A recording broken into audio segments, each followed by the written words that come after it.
Good evening, good morning, good afternoon, great and wonderful people of Biafra, lovers of freedom all over the world. I greet you according to your time zone. I welcome you to this program. While you are joining us, share the video, invite others to join.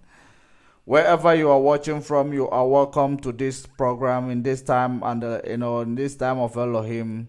Monday the 10th of April 2023. The time stands 22 minutes on top of the hour, regardless of where you are domiciled. If you are domiciled in Biafra land, that is the time you see on your screen, which is the time 22 minutes past 9 o'clock in the land of Elohim, where there is 0 latitude and 0 longitude. You are welcome, and while you are here, welcome others. We are live and direct, and the whole world is bearing us witness, because whatever we are fighting for, it is a just cause that we must continue to engage. We will not relent. We will not go back until our voices are heard, until Biafra is restored. And we will still not relent until we build the best nation in Africa. So that is exactly what we are going to talk about this evening. Of course, you have seen the poster right in front of you. Number one thing we are going to be reiterating on, it is the visit of Boris Johnson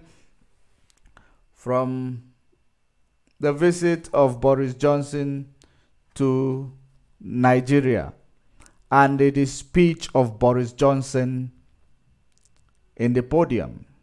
So I am going to discuss that, and of course you see the other picture. It is the the one that is stirring all this dust, all his statement that is stirring all this dust. I am going to actually bring back that statement so that we will look at it, so that the intellectuals will understand or will judge the statement, whether such statement is supposed to be raising dust such as it is, because it is Nigeria who does not understand the importance of speaking the truth to power.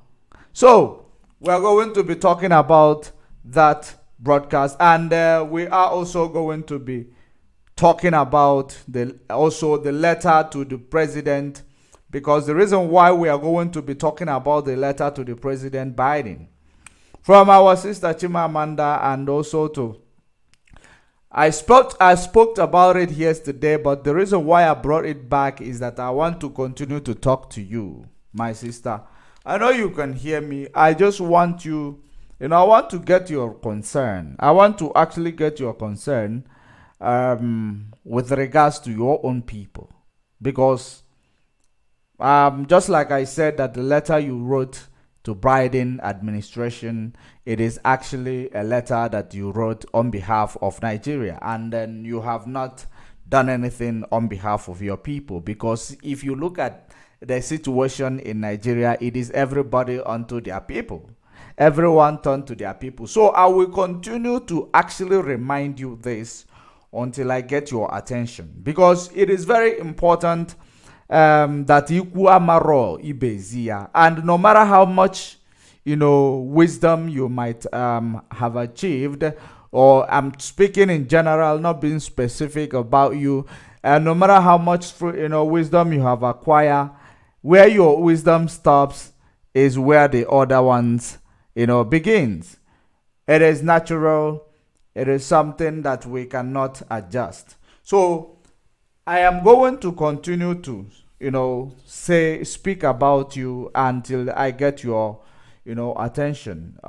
It is very important, because let us actually know the minds of our intellect.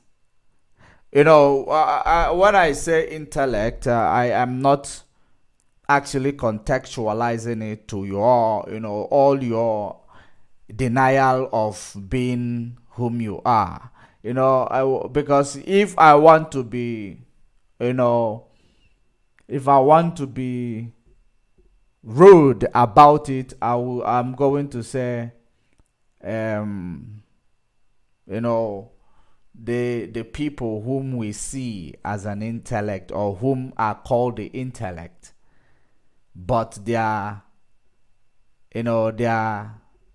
activities is not actually reporting, because charity begins from home. Very, very important adage. You need to remove something in your eyes before you decide to go for help to others. It is very important. That is part of what makes you an intellectual, and also extension of your intellectualism to others, in order to educate others, to to bring more intellectuals out of your own society or community. I believe that if I continue to speak to you, you will get to it, because I know there is no anybody that I want to. The reason why I mostly place the pictures of what I am going to talk about, because I want to get the attention of those people. I want to get the attention of those people. We're not speaking for people not to, pay attention to it. We are speaking so that people may pay attention. And number two, you see, I am going to wait until you pay attention. Now, the last one, not the least, is the President Biden. Of course, you see, we are going to actually discuss on how he will actually react to the letter, because I want you to know that we follow the algorithm.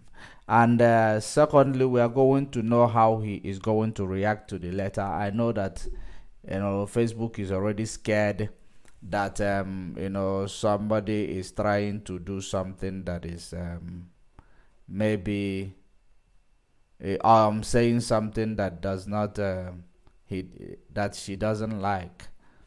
So we are not. I don't know what's wrong with YouTube. YouTube is starting their own drama as well. The drama is becoming too much. Imagine they are only showing this program to, I don't even know if they are showing it to anybody. But anyway, we will proceed. They will get tired at some point. That's what they do. They believe I am a very, very sensitive speaker. So when I come online, they must suppress everything that I'm talking about. I am sensitive speaker, of course, but I am not insightful. I speak truth to the power. I actually bring initiative that will enable people to decolonize, wake up and demand for their right, because it is their life, and they are also a shareholder to anything in their country. So regardless of how they are being marginalized or being pushed aside, it doesn't matter. As long as you hear the truth, one day you will do the right thing. So that's why we are speaking the truth. So talking about how he is going to react to the letter that our sister wrote to him, and then we are also going to make sure that we remind him, we compel him to speak, because of course we are in the democratic dispensation where everybody's is entitled to their opinion, and we are also, not only that we are also entitled to our opinion, we are very much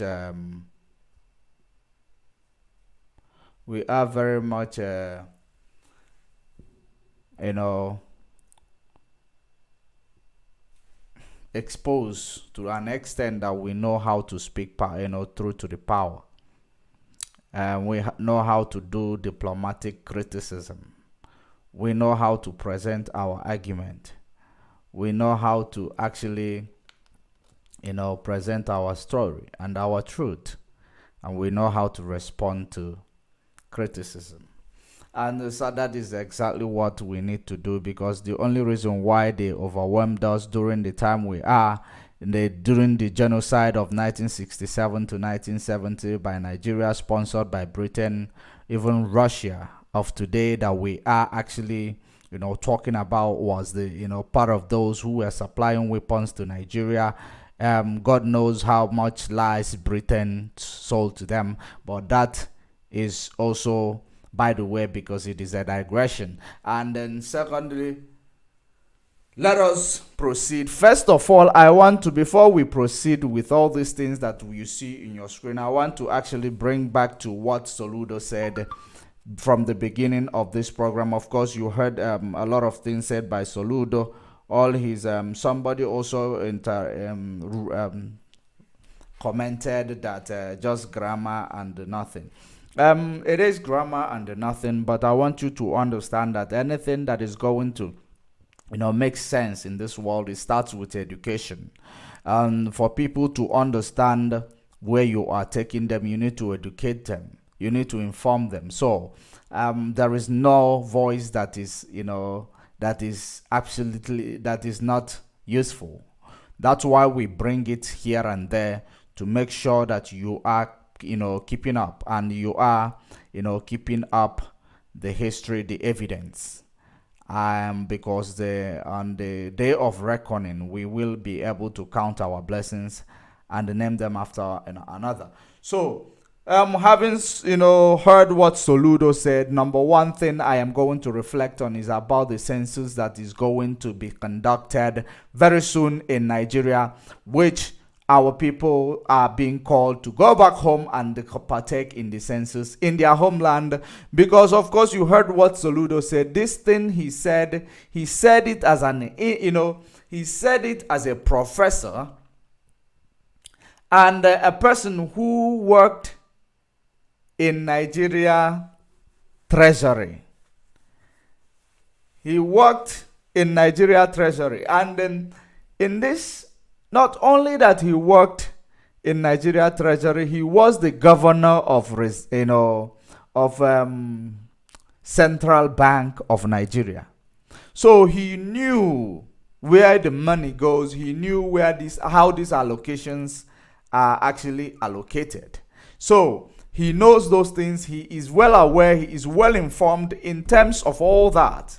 That is the reason why we say that we pick up everything from here and there to make sure that we use it to remind you of what's going on. So he actually knows how this census is important to you. There was this before, when he said this was when he was contesting to be the governor of Anambra State, which is in 2021, right? 2021. Or end of 2021 to 2022. I cannot remember, but it is somewhere there, or beginning of 2022. So that was when he said this.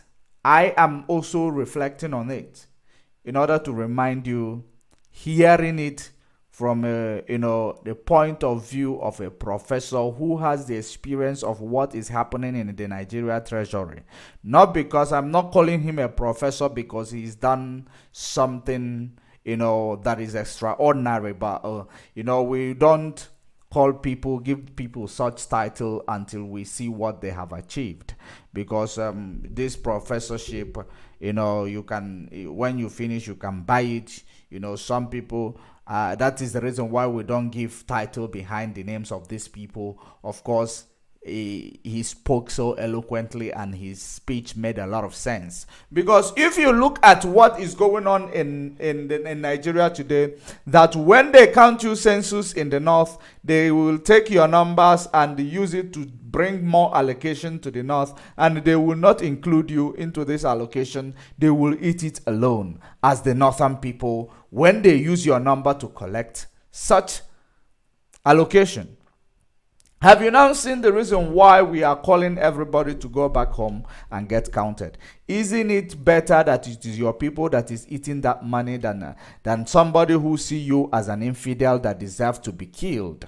And not just to kill. They don't kill you the way they kill people. They butcher you like as if there is something, you did to them when they are killing you. A lot of pictures are on my phone as an evidence, which when we present this to people, people get, feel disgusted about the activities of these people.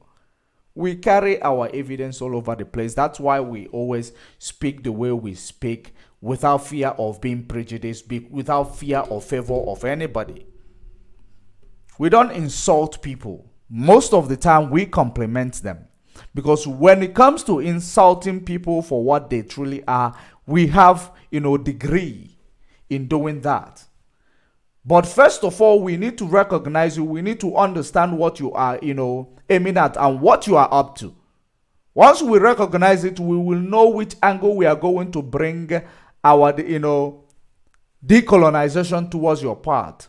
Are we going to bring it harsh to you? Or are we going to bring it, in a way, in a manner that is well suiting to your personality or to your activity? That's how actually we operate. So it's important for you to know. That is the reason why we don't put such titles. But it is necessary to remind, him, the title behind his name when we are addressing him. So now, Soludo, it is very, very important that we understand that he made a lot of sense here. He made a whole lot of sense here. So the teaching that he is giving you, it is not just a grammar with nothing. It is a very, very important education. So many people believe it is only when you go to school and write exam that you are being educated. When you are exposed to something you don't know about, it is education. When you go to do apprenticeship, it is education, which is it is part of our good norms and value system. Biblical. It is biblical because we are the people of the book. Have you now seen the reason why everybody need to be, it looks like everybody is against us? Because we are the people of the book. And we are those who are going to wake other people up to realize and materialize everything at their disposal to make sure that they join the struggle in order to achieve the truth. We are the tribe of Judah, the tribe of Christ. Not the tribe of Jesus, the tribe of Christ. That's what we are. There is difference between Jesus and Christ. Whether if you like, you make research. If you like, hate me for that. We are the tribe of Christ. Jesus is the guy with the white guy with blue eyes and the red hat and Akomo guy. Oh yeah, I want to be Jesus. Christ is our own.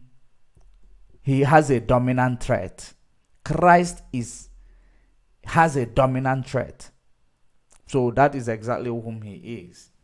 It is from our own origin.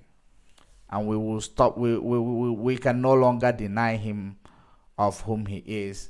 We can no longer act as if we don't know. We know. We will actually remind the world the reason why they will always ask a question, will a good thing come out of Nazareth? It is going to come out of this Nazareth because we are going to build a nation that is better than Japan in Africa. Of course, we can see how we are doing it individually. Imagine when a government of our people actually introduce an initiative that enable people to actually bring to combine initiatives in order to invest in other people's initiative. When the government introduce such system, it is very, very important. It actually unites us. Because the government is now the mediator, no longer individual. Because when individual is mediator, that is when there is conflicts of interest. A lot of conflict of interest. In this government being a mediator, it is not rooted in politics. It is not going to be rooted in politics. Now the government is the mediator, so anybody can just come and invest in the. If you like, you buy the highest share there. You can even, you will be the owner. Or maybe if government say that they will always have a 50%, shareholding, that nobody will surpass the government shareholding. Then it comes to it that you can buy even 45% shareholding in order to make, you can sell shares to your other people, to the growing, small businesses. So in this regard, it brings us together. In this regard, it brings love for one another. In this regard, it brings us to think alike. That is what a government of a nation does. Not practicing nepotism or practicing favoritism, because this is what democracy has brought upon us. We're not anti-democratic because we were the people who practiced the original democracy pre-colonialism, before even a white man, came out from their shell, from Cocos Mountain. So it is very important that we continue to remind ourselves of our greatness pre-colonialism. We are great people. We are not what we are projected to be today. We are not what we see today. What we see today, it is minds of a conquered people. So we need to get you out of it before we will do this exploit that we are preparing to do in the land of Elohim, Biafra land. So going back to it, census is very important. All of you should troop back home. Take your time. So many of you will say that if they don't count me, does it mean they will not count census? That is a mind of a selfish person, because it is when you count one, you count two. If you don't count one, you will never count two. So you need to make yourself available for that census to be counted, so that whatever that is going to, it is going to, the allocation that is going to be coming, it is from your oil that it is coming. Your oil, the oil in your land, the oil that pollutes your water, that is from it where it is coming from. So you need to make sure you are counted in Biafra land. So long, while we are pushing for this referendum,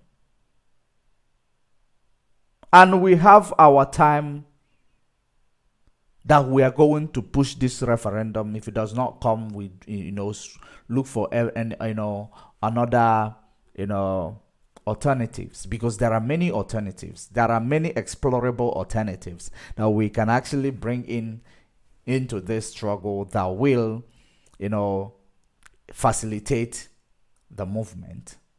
But the reason why we are actually waiting for this, pushing for referendum, it is the most peaceful means where people will decide themselves. It will not look like we are forcing you, because we know what we've got.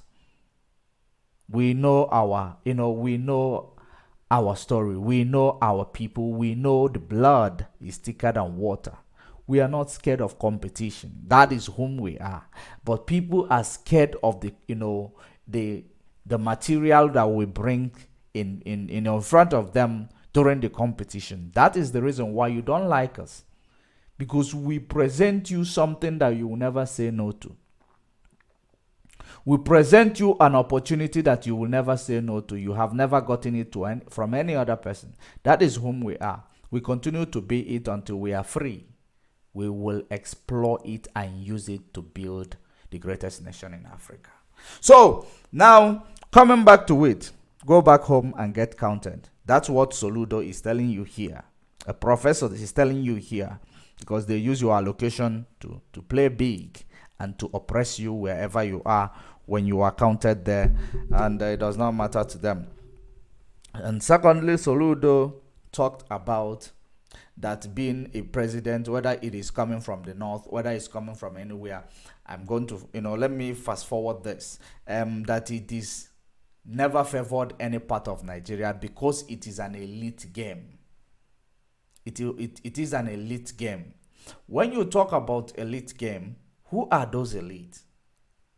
Very important question we need to ask ourselves.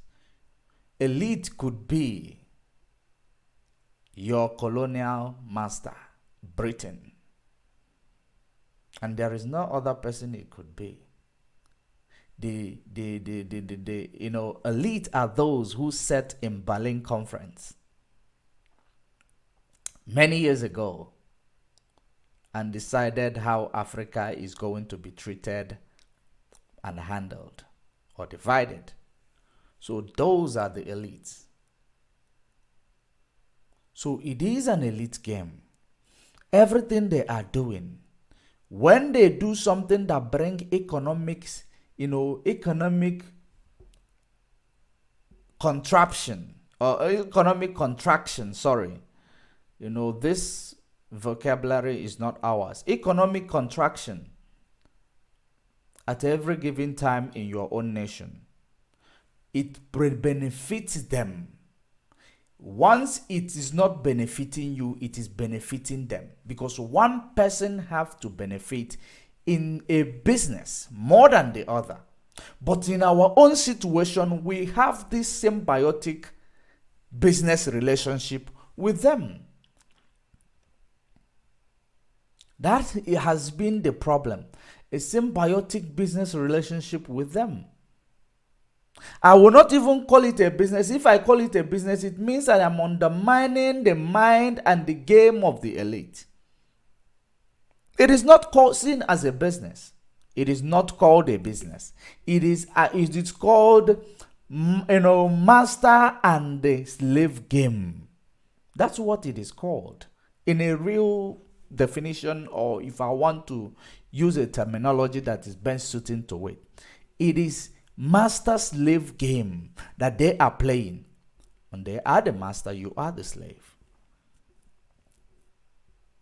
So the elite will never do anything that will favor you and they will not benefit from. That's the elite game. So the parasitism that is this elite are using against you, or they are feeding on you. They are feeding on you. And the very day you decide to make profit, it means that you need to remove this elite, sideline this elite, so that they don't feed on you. You must sideline them. Otherwise, you will never have economic growth. And the reason why it is working for them, it is the 1914 amalgamation by Lord Lugard, the governor of Protectorate. He decided that let us bring these ones so that they will continue to fight and confuse each other. Because they have never gotten along with each other. I remember President Biden, what he said in Afghanistan before he left. He said that in Afghanistan, the reason why he said the truth was he was under pressure in that regard, because I know he couldn't have said the truth.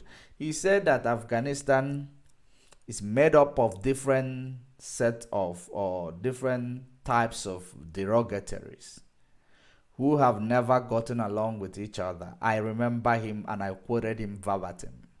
So that was what he said. So I realized that was the game, the elite game that was being played in what do you call it? Afghanistan. That it has been at that time is the time to give it up and allow them to be the way they want to be. And he confessed upon the acquitter. So after that confession, it gave me a lot of question and a lot of reason to continue doing what I am doing. Because in Nigeria, it is made up of different set of intelligent people, but have never gotten along with each other. That is what Nigeria is made up of. Different set of intelligent people. Three tribes, Hausa, Igbo, Yoruba. They are very intelligent. They will do exploit on their own without being distracted or anything. They will do it on their own. But they knew that this set of people have never gotten along. So they have to bring them together to actually make sure that they continue to bring, contraction in their economy while they are gaining. That's when this symbiotic relationship comes in. They have to introduce something that keeps you down. They must introduce something that does not allow you to grow or to go far or further. So they have to bring such. So upon bringing it,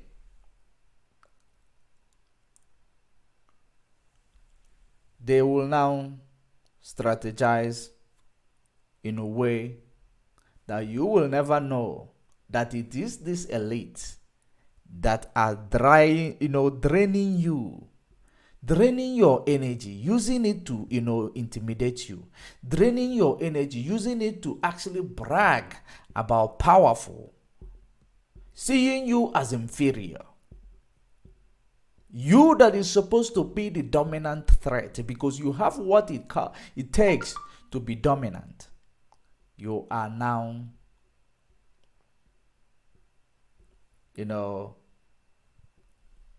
nobody.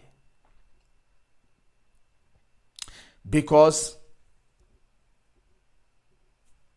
the elite are very intelligent. They understand what is called long-term planning. Long-term planning. They invested such, this planning. They planted it in Nigeria in the year 1914. That was when they have, after being in all this region, they implemented it. They have to bring a third person, which is the Fulanis. They had to bring the third person, which is the Fulanis. The Fulanis are the these are the conquerors. They are the people who do conquest, crusaders. They were. So that is whom they are. They were already on their way, making their way towards Yoruba land, the West. That's why some Yoruba people are bragging that they fought Fulani, which is a lie. The people who have history of fighting is the Hausa people. It is not the Yorubas. I don't know where they got such history because the conquest was still making its way to their own border before the arrival of Britain. So they haven't, engaged in any war. It is like telling you that this Fulani headsmen that they set up a Motekun, that it is a war, that it is the war they fought or they are fighting war, because this is a kind of a cold war. So you have no history of fighting any violent war. So tell whoever that is your history teacher to actually remind you of that. When we talk about the people who have experience of fighting war, we talk about the Hausas, because Fulani fought them. They fought Fulani. They fought Fulani until Fulani overwhelmed them, emasculate them, because they were still doing these Muslim, brothers. They gave Fulani land. The Fulani came and conquered. from behind the scene, Fulani now woke up and overthrew them. And they capitulated. So they know war. They fought it.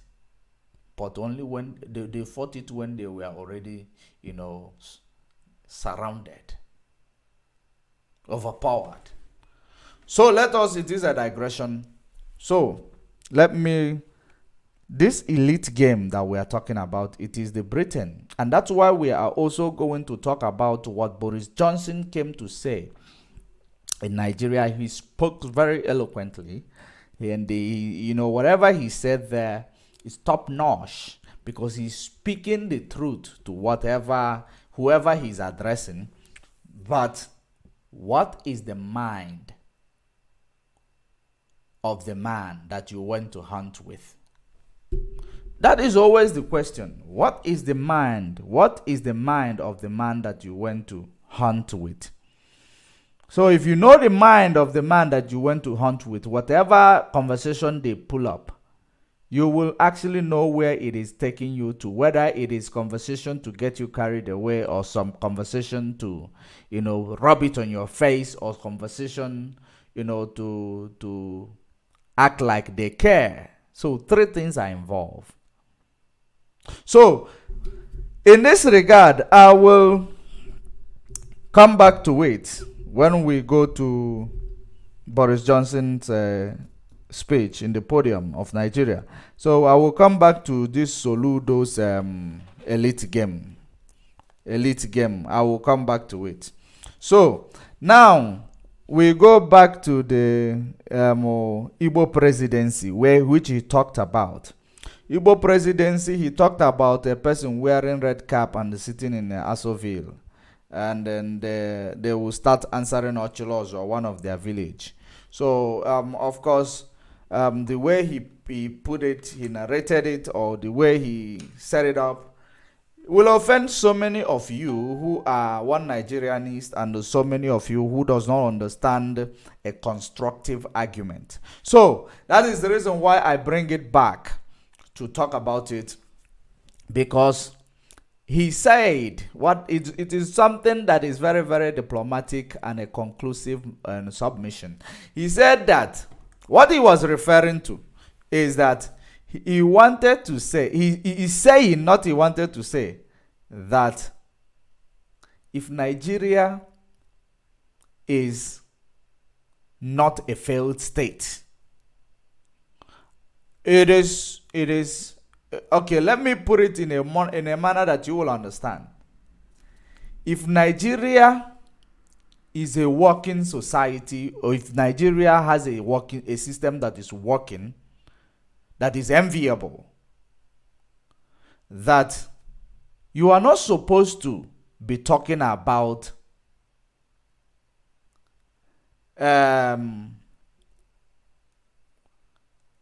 you are not supposed to be talking about what do you call it?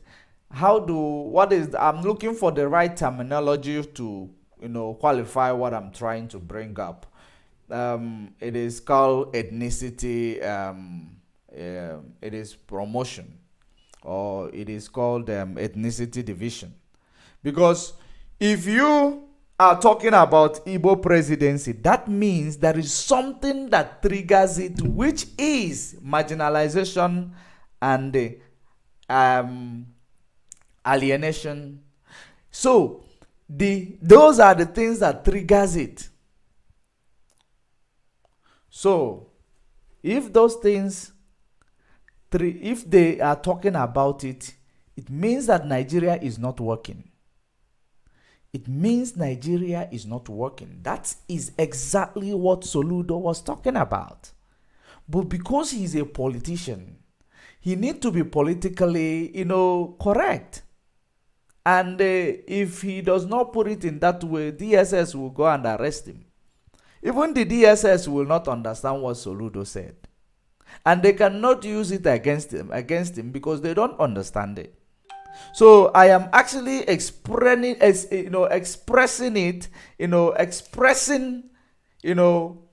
that his philosophy in a manner and explaining it as well in a manner that you will understand it in a layman point of view.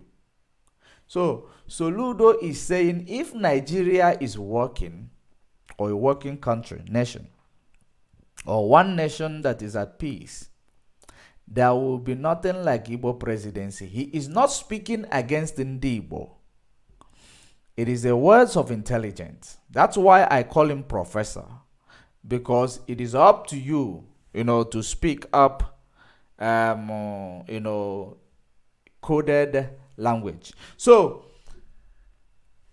that is the reason why it looks like he is criticizing Igbo or against this progress or growth of Igbo.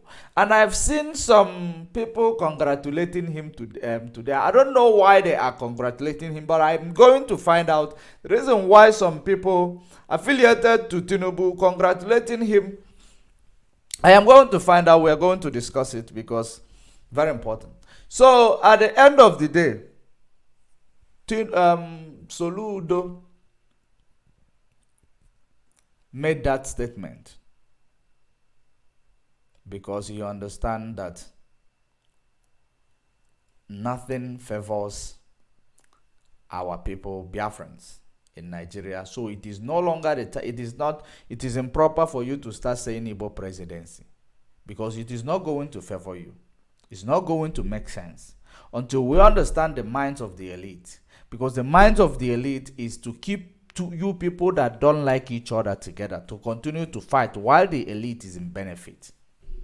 If they see that this fight is not gaining momentum, they will bring, traction to it with terrorism, instigate terrorism into it. Elite game.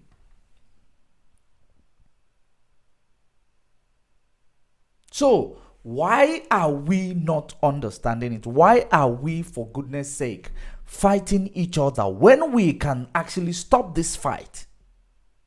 Let us go our separate ways, for goodness sake, to save lives.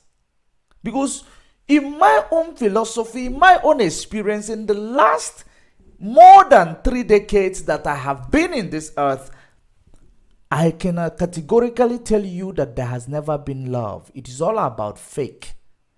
We are the Biafrans. We give it to you in real life more than we give it to our brother. You can testify to that. We give you that love more than we give it to our brother. We tell you a secret we cannot tell our brother, because we see ourselves to be in competition. We are always in competition with one another. And that is exactly how a society is somehow growing. But being in too much competition, extreme competition, bring envy and jealousy. I thought I might address it also while we are at it. So, having seen such things, we are not going to, we're not going to move forward. Let us go our separate ways. Let us help one another without going to this, what I foresee. Because we Biafrans, we are ready to do anything. We are ready to do anything. We are ready to even die for the sake of our self-determination. And I have seen the burning desire on every Biafrans that are dedicated to be in the forefront. It is not about you that is going about your business, waiting to say what, those going about their business. I know you are also supporting, but you are very skeptical because you maronda neze. That is the reason why we call for referendum, because we understand your mind. You are dying in silence. You don't want to speak out because you feel so scared to speak out. But if you cannot speak out, support those who speaks out. Because we are speaking your mind. We are getting all this, backlash that you're supposed to get with us. We're getting it alone. We are doing it for our own sake, for goodness sake.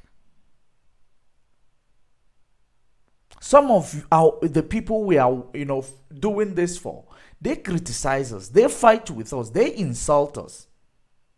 Because they don't understand the sacrifice. They don't understand the sacrifice that some people, we cannot go back home. We cannot go back home because we understand the people we are dealing with. Our loved ones, we cannot see them in real life. We miss them. It is not because but our people will always understand that we are doing this. Or when you see maybe somebody monetize the page, you will think they are doing this for the monetization. Of course, many people are doing it for monetization, but there are dedicated people who might try to monetize theirs because there are things they need to spend on. The reason why I am live in 3 different platforms today, it is because I am using a professional gadget to actually do this broadcast. It is going to be catered for by me, self-funded, for the sake of this, beautiful initiative. And we don't mind. So, but at some point, you will start comparing us to people who are here for the sake of money, and you are giving them that money, but they're not using it to do anything. Rather, they're using it to bring destruction to you. So, what we are doing, we are taking a bullet that belongs to all of us. We are taking it for ourselves. That's why Mazen Nnamdi Kanu is in a solitary confinement today, because he decided to take it upon himself. Because your Igbo elite, some of them are jealous that there is a paradigm shift of power. Because what they cherish too much is power. So that when they pass the honorable, Akuna Tabulo, chief, this and that. No, the time of those is over. That's why we address you by your name. Because when we put all this title behind your name that you have never used it to do any great thing or good in the society, it doesn't make sense. It means that we are intellectual by addressing you in your own title that doesn't benefit us. So because every title holder is supposed to do something that is different than, from other or ordinary people. Because you are given a title because of what you must have achieved for the society. But this time around, they buy it to gain respect because they want respect. That's the only thing they look for. Respect. Respect me, or you don't have respect for elders. You don't have this pity. No, the time of that is over. Because the elders are behaving like children.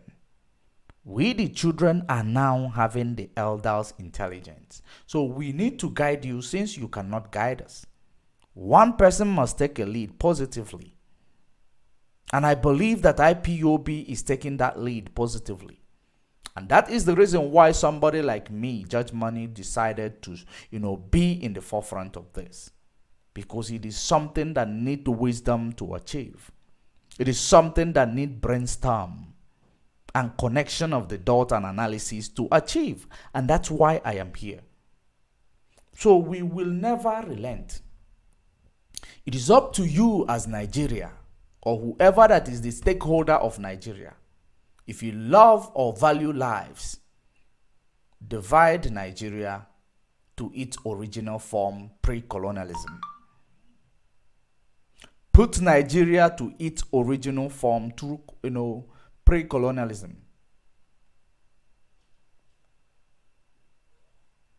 To save lives. because we have made these mistakes in the past. It never favored us because we were unprepared. The more we are crying, the more preparing, the more preparation we are making. The more we are crying, the more we are preparing. It will not take us by surprise anymore. We will not be sabotaged by so-called elite anymore, because they will be the first target. If there has to be unrest, if there have to be, issues that you kill me, I kill you, or I kill you, you kill me, we will target those potential saboteurs first.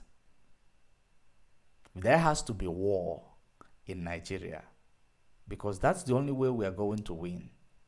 I can categorically tell you. We target all these saboteurs in our land first. Everything is fair in love and war. We use them for sacrifice to win the war. It is a sacrifice.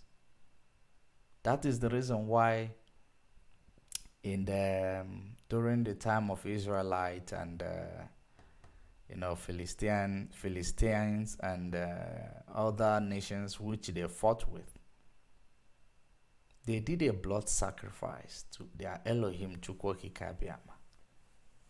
And Elohim made them win the war. When the opposition understood that the thing that appeased the God of these people is using what you cherish the most, which is the blood, to do sacrifice.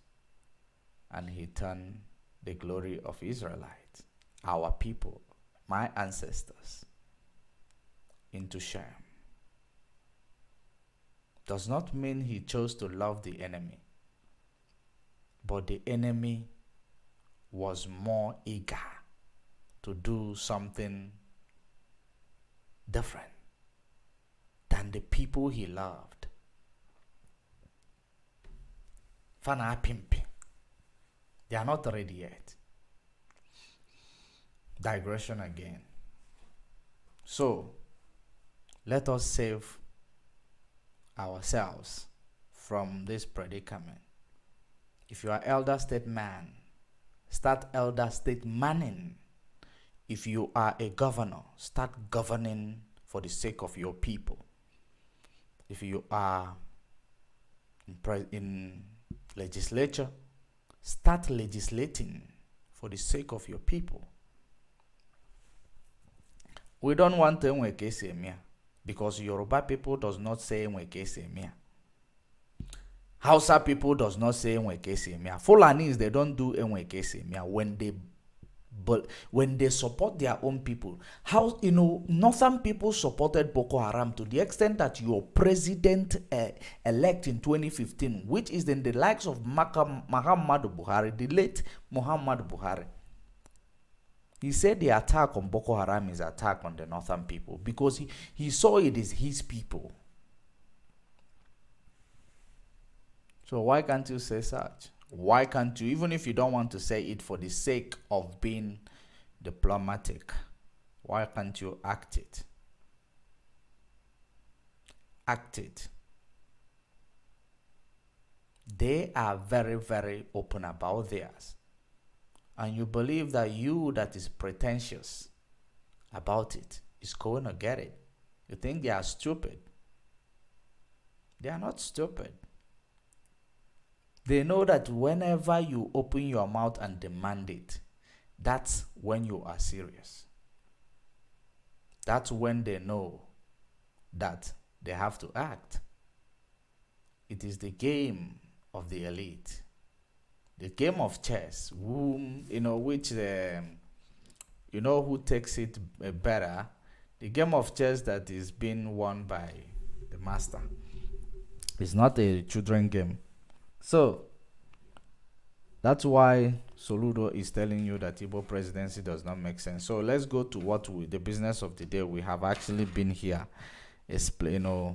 talking about Soludo. We have been, I don't think we really need to talk about Soludo that much. So let me try to bring more people into this program, and then we will proceed to what we're supposed to have this evening, which are those you have seen in the pictures, the welcome picture in front of you. So let me try to bring more people to the program. Yes, we are there. We are there. So it is very, very necessary that we continue, and we continue to remind them. First of all, let us go to Boris Johnson's arrival to Nigeria. Let us go to his arrival, his speech, his statement to Nigeria. We're not going to take long on it. I'm going to allow it to play. Just talk, jot out your own, whatever you actually pick up from it, you jot it down. Anything you pick up from it, try to jot it down. The reason why I'm saying that is that I am going to allow it to roll so that you don't forget. So that you do not forget exactly what you heard. I am going to take permission from Facebook, YouTube, disclaimer, putting up a disclaimer that I do not own a copyright to this. It is not for commercial purpose. It is for education and setting the record straight for the sake of saving lives and livelihood. So let me bring it to your screen. Here we go. So I'm going to bring it from Channels Television. I'm going to bring it from Channels Television. That's where I am going to, stream it from. So listen to it when he arrived and what he said. Mr. Boris Johnson, the Right Honourable Boris Johnson. Thank you.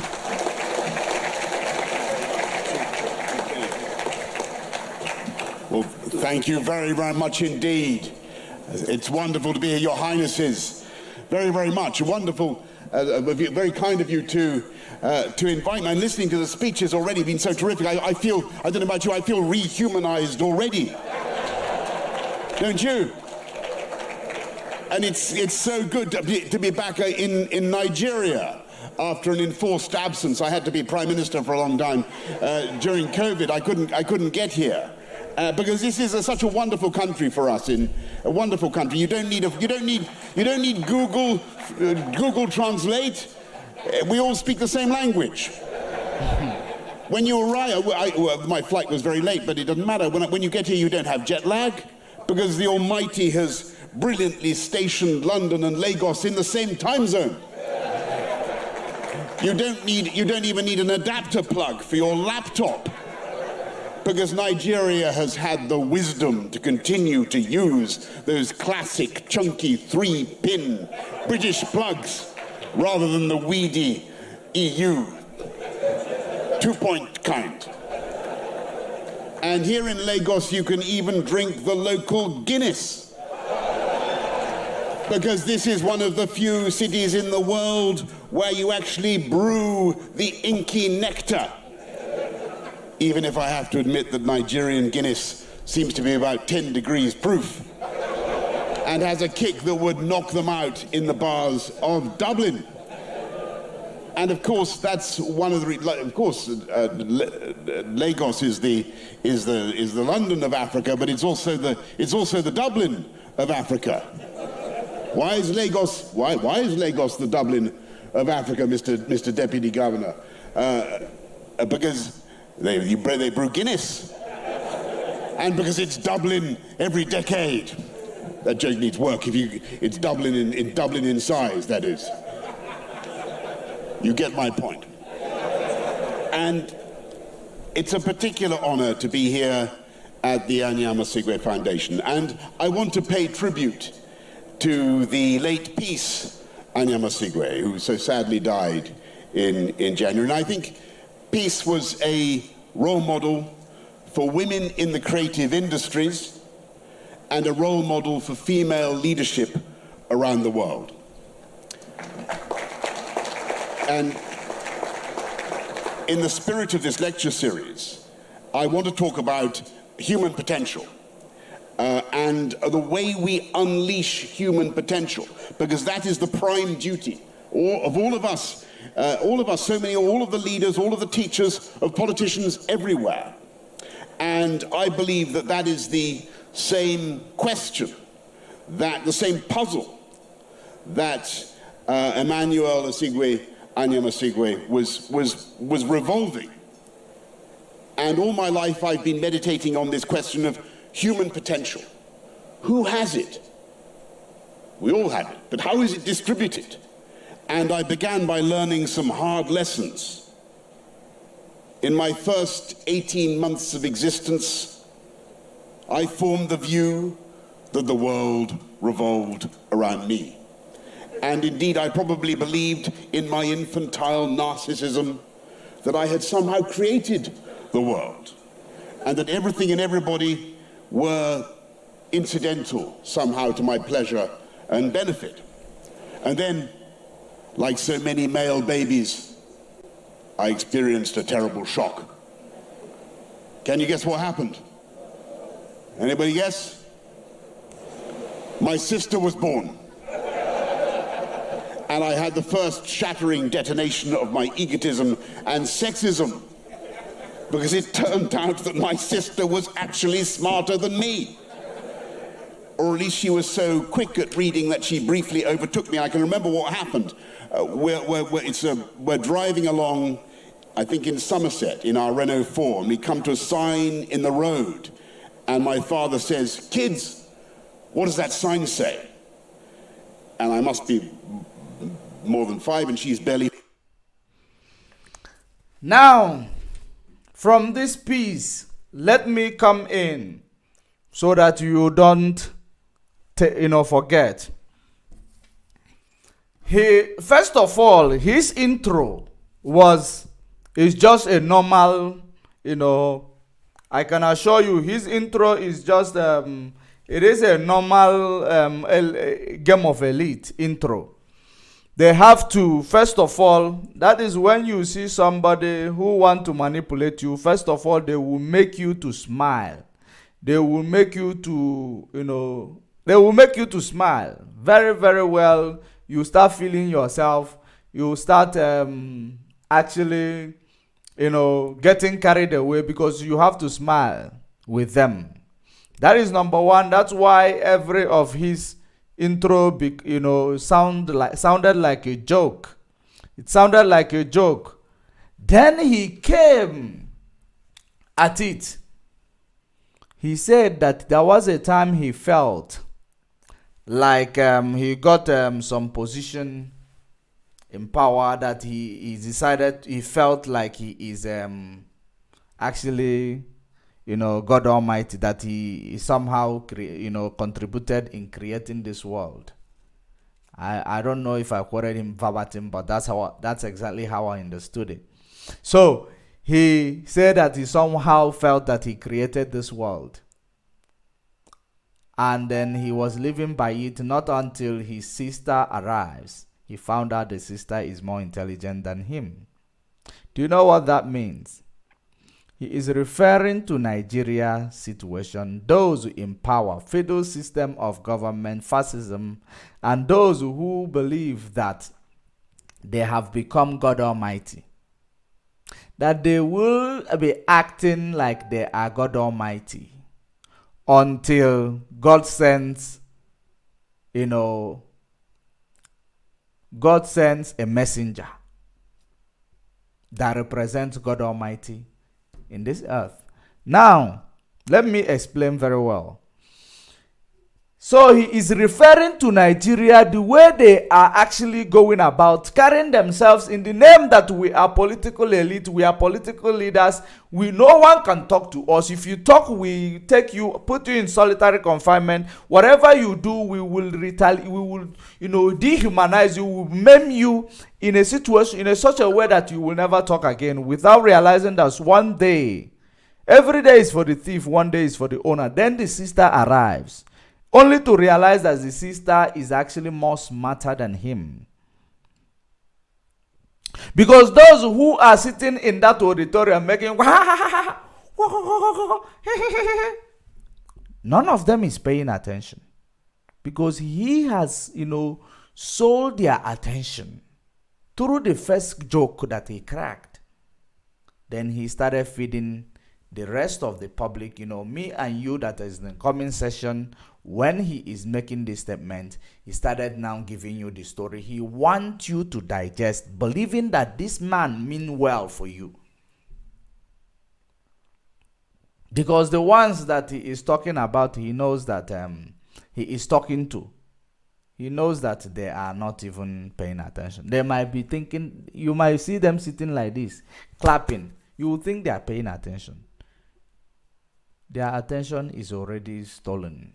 So it is for you and I that is in the comment section while this game is being played that will understand whether, some of you will get carried away because he spoke so well.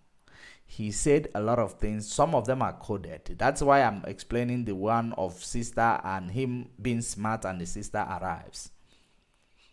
So Nigeria think they are smart. There the youth arise. The youth arrives and they decided, no, we can no longer be, be played a fool like this. Then IPOB arrives. That's exactly what it means. Because you will continue to beat up somebody every day. One day they will decide, no, you cannot beat me again. I have to react. Because time is the only, change is the only thing that is constant in life. So that's exactly what he said there. So I thought I might pause and actually remind you, so that it is very important part that you don't need to actually take away. So I narrated the first one, the intro, and this one. Let's continue. Before, and I spell out the letters to myself, Giveway. And I know that if you have an E at the end, then it lengthens the vowel before the consonant, and I deduce that the sign must be indicating the presence of a giveway, a bit like a driveway. But of course my sister got it right, and she said, give way. Give way, which is what people say to me the whole time in the House of Commons, by the way. Give way. And I gave way to her, and in that searing moment, I abandoned all notions of male intellectual superiority. And I'm very grateful to Tracy, because she taught me that you shouldn't be sexist and you shouldn't generalize about human ability. And of course I did find, like all of us, I found some things easy, but then other children found other things much easier than I did. And I was hopeless at them. I couldn't play the recorder and I couldn't dribble a ball at football. And I wondered, as we all do, to what extent I had natural aptitudes and skills, and to what extent I was just the product of my parents' energies and the excellence of my teachers. And I started to form a theory about the world based on my own observation, that there was skill and aptitude and talent, ability everywhere. Yes? Pretty much evenly distributed throughout the population. But opportunity was not. There was intelligence everywhere, what you call native wit, but not everybody had the chance to use it or to show it off. And there was intelligence everywhere, but not everyone has a chance or opportunity to use it. Have you now seen a lot of potentials that we talk about that we have in Biafra land, but due to poverty, it limits these potentials. It limits this talent. It limits this talent from going far or further, they die with their talent. So that is exactly those who are in the position of power. They have talent that they need to nurture in order to use them to bring back to the society. They are not doing it. The support is not there. Because these people are not meant to nurture talent. They are not meant to recognize their potentials. They are not meant to grow economically. They are not meant to thrive as a nation. They are meant to have a symbiotic relationship with her. Let's continue. At the age of about 11 or 12, I found the words to express this idea. It was a poem by Thomas Gray called Elegy Written in a Country Churchyard. And you know this one. Gray is standing there at dusk as the curfew tolls the knell of parting day, the lowing herd winds slowly o'er the lea and so forth. And he looks at the graves of all these poor, illiterate village folk. And it's written in about 1750, long before universal education.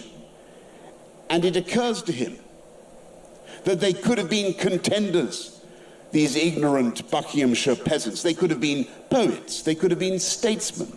They could have been tech billionaires. Not they had tech billionaires in 1750 Buckinghamshire, but you know what I mean. They just never had the chance, said Gray wistfully, because no one had taught them to read. And he says, full many a gem of purest rays serene, the dark unfathomed caves of ocean bare. Full many a flower is born to blush unseen and waste its sweetness on the desert air. And I think he's right, don't you? The UK has a population of 66 million, Nigeria maybe 200 million, growing. How many of our people are able to reach their full potential? And how many of them are like flowers that nobody ever sees? How many talents are there, like jewels lost in the blackness of an undersea cave? And I'll tell you how many I think it is. I think it's a hell of a lot. Millions. Tens of millions. Reality check. And the job of politicians is to create the conditions in which those people can unleash their potential. Because not only is that morally right, and it's surely right if we care about human development to give everyone the chance to express the talents that the Lord has given them. It's the right way for them to achieve happiness and fulfillment. But it's also, this is the important one, it's also the right thing for the economy. Because what we're seeing everywhere, I think in both our countries, is a colossal waste of human potential. And all my political career, whether as Mayor of London or as Prime Minister, colossal waste of human potential. And he put it that it is only also happening in his own country. I know that no country is ever perfect, but putting it through to, compare it to Nigeria's situation, it is actually, trying to console or consolidate ignorance, that Nigeria, have about their talents. So, when I tell you that the game of the elite, there is something very deep about it. Because they will remind you of what they need to be done.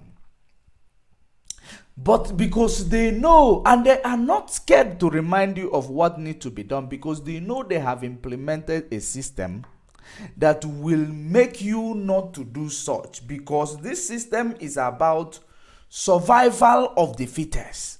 Whoever that gets into that position of power will never utilize it to do anything. They will be forced to enrich themselves. Because this is a system of amalgamation that is done wrong to people. It is amalgamation done wrong to the people. So no one, everybody is saying that it is going to be wait for this person. No, why must it be me that will fix that place? Why must it be me that will do this? Why must it be me that will do this for Moibo? Why must it be me that will do this for Onyofemoro? Why must it be me that will do this for Nyamili person? That's what they do in the position of leadership. From whoever that is on top of that position of leadership, they have a cabal that they have recruited from each state, from the whole of Nigeria, and that cabal is going to be their stooge, representing them in their own state. Because the selfishness of the center, they need to sell it to the, across. The self-centered of the center, they need to actually replicate it in every state, so that you will never have a federalism. You will never have people who are going to stand up to defend you or to represent you, because they have become a compromise. In fact, they have become a stooge to the enemy. So being a stooge to the enemy, which actually brings you being their subject, because they will use by force to implement whatever they want to bring to you. They will use by force, even though they claim they practice democracy. They will use by force in order to introduce you to things that doesn't help human being to thrive, or the things that are dictatorship or even Sharia. That is the reason why you are being killed when you protest. When your own person is the chief security of a state where you are protesting as Igbo people, but Boko Haram are arrested, not killed, take them through a rehabilitation process, bring them back, and introduce them back into the society, there is no problem. But your own people, they need to be killed, even if they are doing something wrong. Without a gun, you apprehend them. That is the law under democratic dispensation. Or we don't have as long as it's democratic dispensation, there is three arms of the government. That is why there is judiciary, in order to represent people and protect those who need protection. So they will not take you to court. So being a stooge to the enemy, they will not take you to court. They will kill you. Shoot at sight.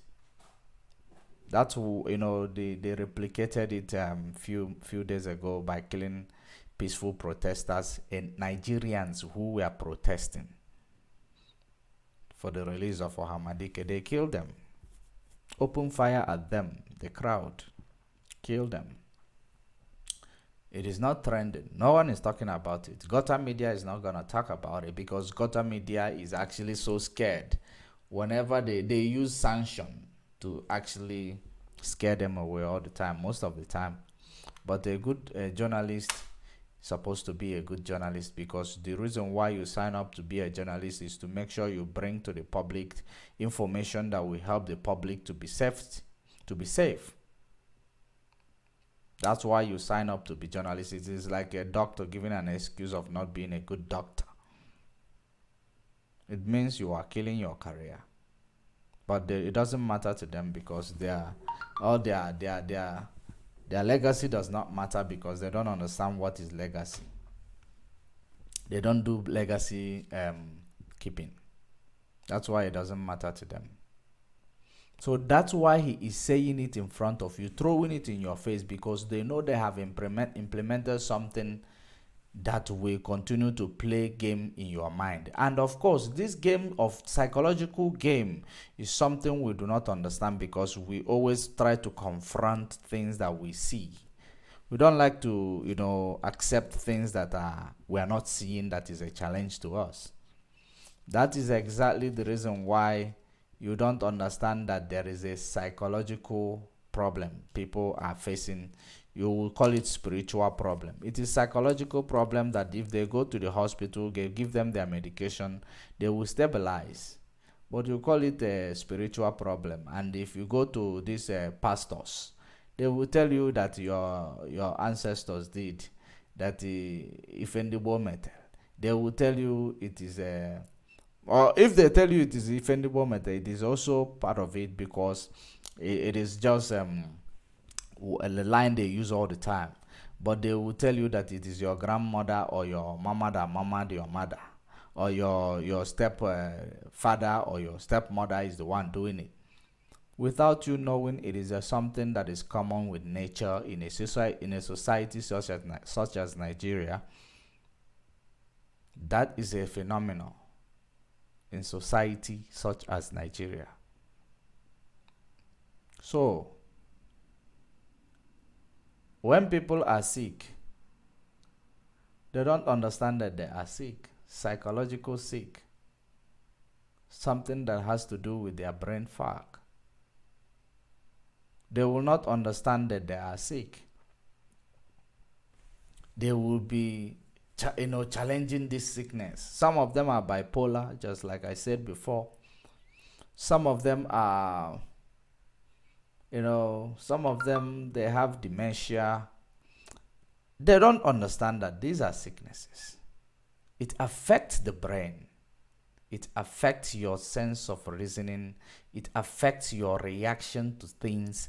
These are the things mainstream media is supposed to be bringing to us in order to make sure that our people are educated and healed and rehabilitated.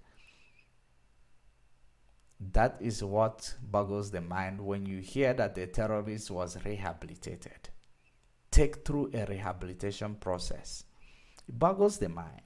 A terrorist that have ransacked, maimed, raped, killed, slaughter people in mass. They were captured. They were not killed.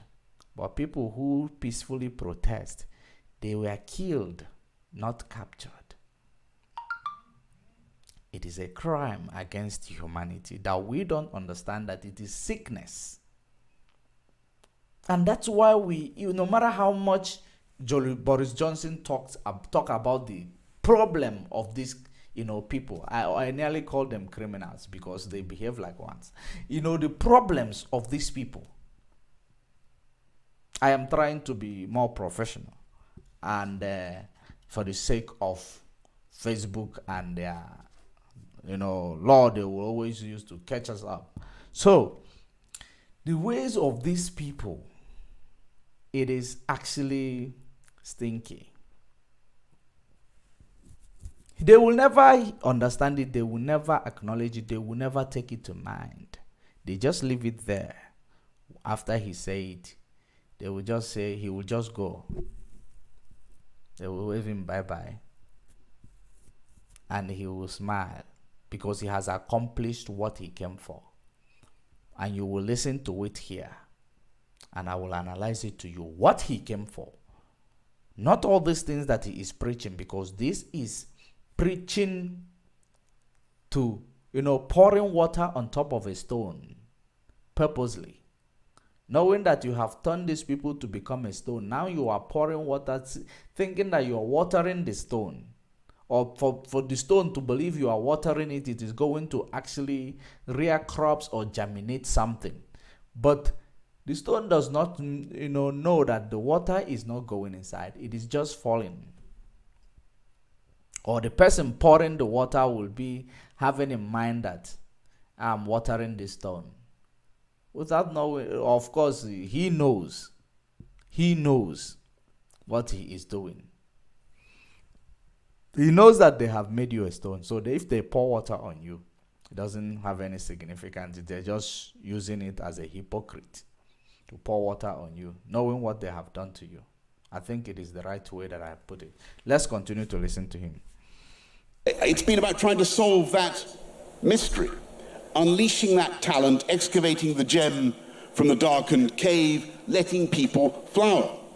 And the phenomenon we've seen in both our countries is that people in search of opportunity have migrated from the countryside to the cities, because that is where the jobs are. And that's why London is the most productive city in the whole of Europe, and that's why Lagos is doubling the whole time. And I'm honoured to speak in the presence of the Deputy Governor of Lagos, Dr. Kadri. I hope you won't mind if I try to outline from the point of view of a former Mayor of London what I think are the crucial conditions for allowing talent to bloom and for cities to thrive. And the first and most important, it's got to be safe. You've got to have equality under the law, because that is the foundation of freedom. And of course, I know some of the problems that... Very, very important. Equality under the law, when every man will be equal in the eyes of the law. That is exactly one fundamental thing you will never achieve in Nigeria because of tribalistic nature or setup of the country. You will never get it when every man will be equal in the eyes of the law. You will never get it. And he knows that he is pouring water on top of a stone. That is just intro to his advert. He do it, he go. He has achieved what he came for. Let's continue to listen. That are faced in some parts of this wonderful country. I know the lives that are sadly being lost, but those bandits, I want to tell you, those bandits, those terrorists can and must and will be defeated. And eventually law and order will prevail. And I want you to know, by the way, that the UK, as ever, stands ready to help. But we in the UK have certainly had our own problems with terrorists in the past. And I'm proud to say now that London is one of the safest big cities in the world. Indeed, the Metropolitan Police are so impartial that they once arrested Prince Andrew himself. Did you hear that? The son of our late Queen, when they saw him loitering in the shrubbery of Buckingham Palace. In what you laugh, in what later turned out to be a case of mistaken identity. I thought this was quite funny until a couple of years ago the Met actually fined me in circumstances that I still find almost too painful to describe. They are laughing, not knowing the gravity of what he is telling them, because they are laughing, they don't understand. They thought it's a joke. They thought it's a joke. That's why he is putting it in a joke, in a way of joke. Because they will not understand it. They will not comprehend. It's not a joke. He is speaking actually the truth, but somehow coding it and knowing that the people he is speaking it to will never understand it, because they read your mind, they studied you. If I will say that, it is actually when they take a sample of you, they studied you, they know about you, they know your reaction towards stuff, how you react to things, how you learn, how you unlearn. They know it, they use it against you. He is speaking the truth that the world will see and say, because the world will understand it, but those he is speaking it to will never understand it. The world will see it and say that this guy mean well for you, without understanding the intention. That's when I say now that three element comes in. The intention of a person you have gone out to hunt with. Is his intention there? Well, so that, if you understand his intention, you will understand the type of argument you will engage with him. Or that is number one. If they, bring up something, you will just, like argument, you weigh in to see if this argument is to take your mind off the ball or to get carried away. Or is it to manipulate you, to keep you busy while achieving what you're supposed to achieve? So it boils down to that. He knows you are not paying attention. He knows the world is paying attention. The world will think that he mean well for you, and they will come to judge you that he mean well for you. But that's opposite is the case. Because as much as he understand the type of people he is speaking to, he came to actually manipulate. We understand the manipulations and the way people that he came to manipulate think and reason, because they will never change. It is a problem that they have. And this problem is getting worse because of this diversity. Because, there are many diverse cultures, countries, there are many of them, but those diverse countries, they have something in common. They have fought, they have fought side by side in something that they all believe in. They have fought side by side in something that they have all believed in. It's their history. If you go to the SADC region of Africa, you will find a lot of diverse nations. They fought side by side to protect what they believe in. They now they have love for each other. They were able to get along with each other. That is it. And there are others that they can never get along with. They actually separated from them. They are separated from each other. So, another thing is we have never fought side by side for the sake of anything as a nation. So why is you think our diversity is our strength? We have fought ourselves, not side by side, to the common enemy. We fought ourselves because we have been our enemies. Because the type of people they gathered together in that Nigeria, which is British enclave, it is called the Egyptians. It is called the Pharaohs. Then secondly, it is called the Israelites. Then thirdly, it is called, cousins to the Israelites. And then, of course, the activities of Pharaoh and Jacob's. Pharaoh and Jacob's issue. Jacob believed that they will conquer Pharaoh for good because they don't read the history. No, Pharaoh believed that he will conquer Jacob for good because they don't know the history. The history has it that Jacob will at some point wake up. And once Jacob wake up, they always, find a mean possible to escape from the shackle. So that's exactly what we are doing. Pharaohs. So they know that these people, there is nothing that will make them to think alike. There is nothing that will make them to, look alike. Because if you look at them, they are different in looking. They are different in looking. In their, their phenotype is actually different from each other. And then when you look at their background, it is different. Their way of worship, it is different. Everything about these people doesn't have similarity. Nothing. Not even their language. Nothing. Imagine a Nigeria. It is only few people who knows each other's language because you were born there. That's why you will know the other language.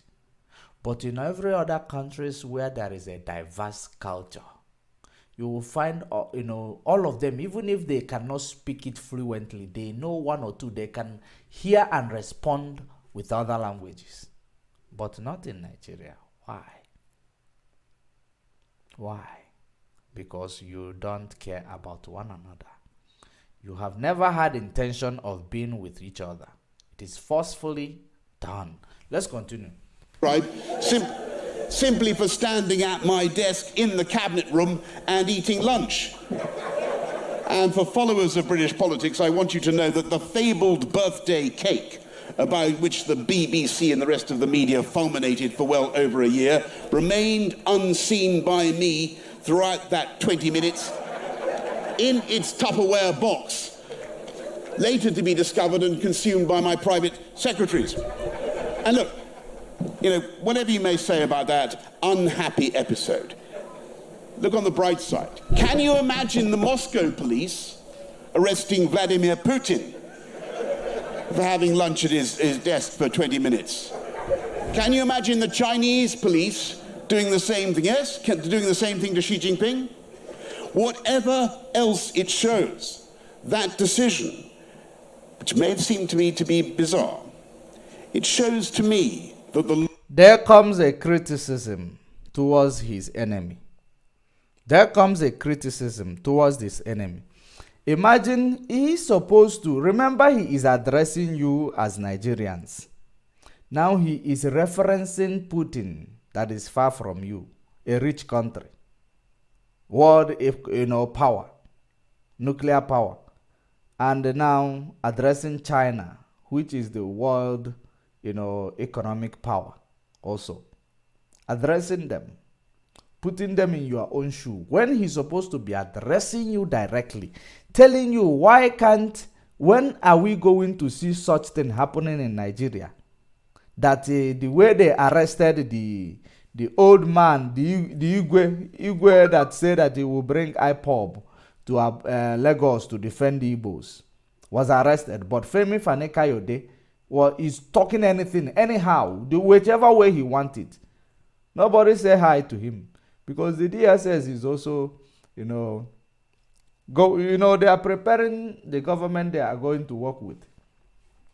Of course, they have to respect it because they are partisan. They work like zombies. You are going to be compelled by the, central power to work. Otherwise, you will not work, even if it is to do illegals of the book. You will be doing it because your allegiance is to the, whoever that is there, not to the country. That is the allegiance of all these security operatives in Nigeria. So that's why you will never see something like that. And he does not want to come straight.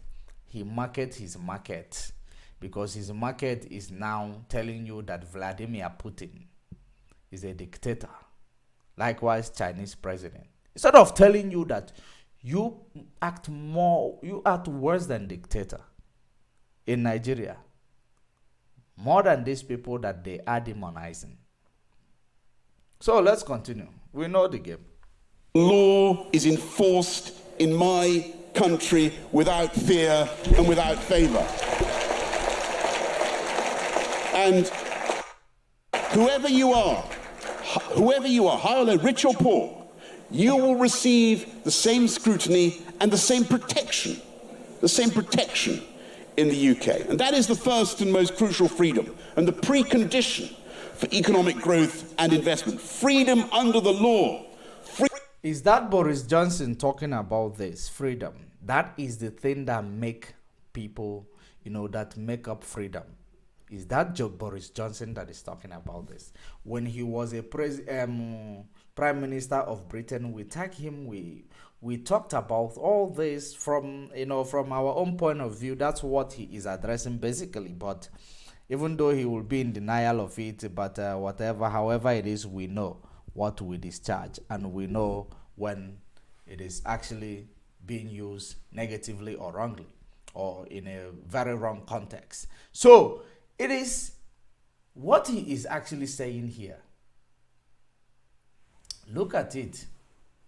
He is talking about when you feel, when you have freedom. But this is the reason why Mazen Nnamdi Kanu, they are his own citizen, British citizen, was kidnapped in Kenya. Extraordinary rendition to Nigeria. Boris Johnson is not talking about it, but he's talking about what people can do to have freedom. He's talking about the same thing this man that was arrested talked about.